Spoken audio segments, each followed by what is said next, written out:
And how do we know he intended to kill a child? How do we know that? Well, I'm going to ask you to go back a long way. This trial's been a long trial. I'm going to ask you to go back all the way to April 28th. And you heard from a witness named Chichi Spruel. And what did she tell you? She told you that that theater was packed with kids.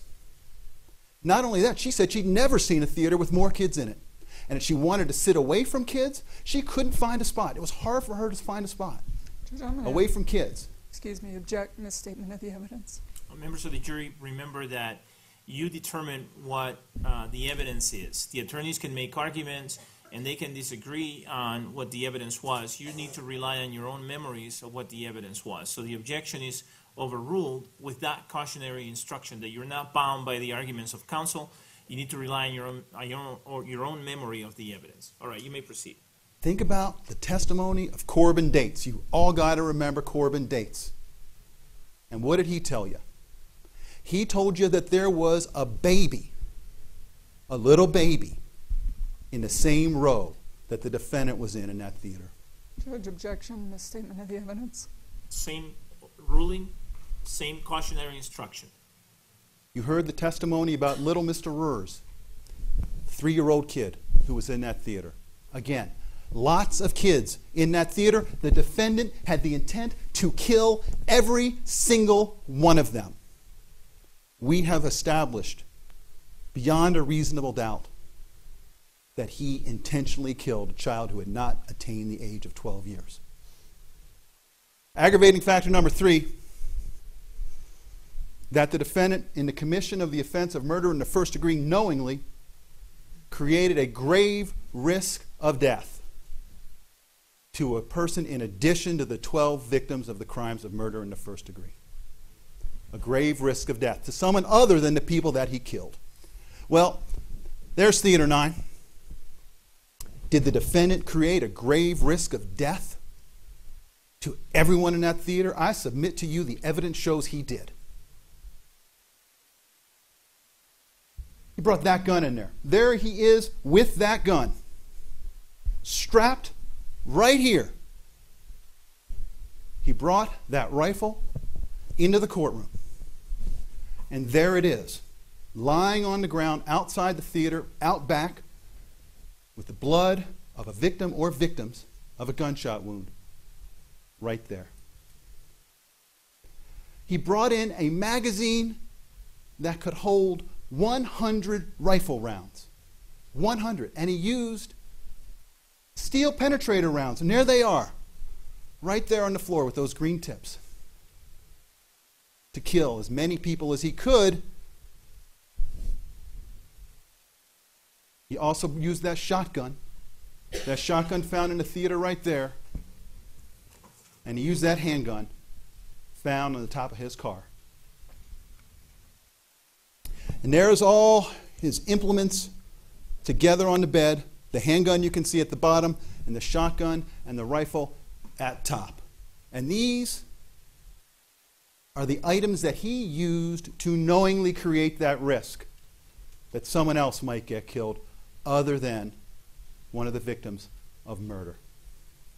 And let's talk about what evidence was found in the theater, because that's important too. 65 shells for 223 rounds. 5 shells for 40 caliber handgun rounds. And 6 shells for shotgun rounds that each held 100 pellets. So you add all that up, that's at least 76 shots inside the theater.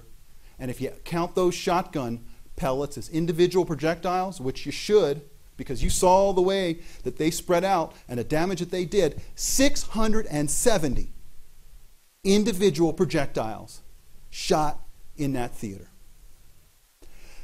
Here's the shooting incident reconstruction that Mr. Mills, the FBI expert, showed you, and this is every round where they could find a trajectory in Theater 9 and going into Theater 8. Did that create a risk of death to someone other than a homicide victim? I submit to you it did. Here's one of the rounds, went into that metal pole, created that hole. Person shooting that off in a theater, is that creating a grave risk of death to everybody in there?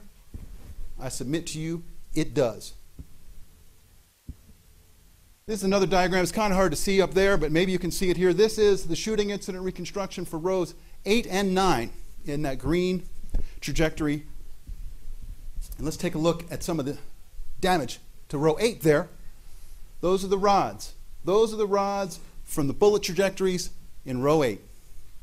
Grave risk of death to everybody in row 8. I submit to you the answer to that is yes. Row 9. Look how low they are there. Grave risk of death to everybody hiding on the floor.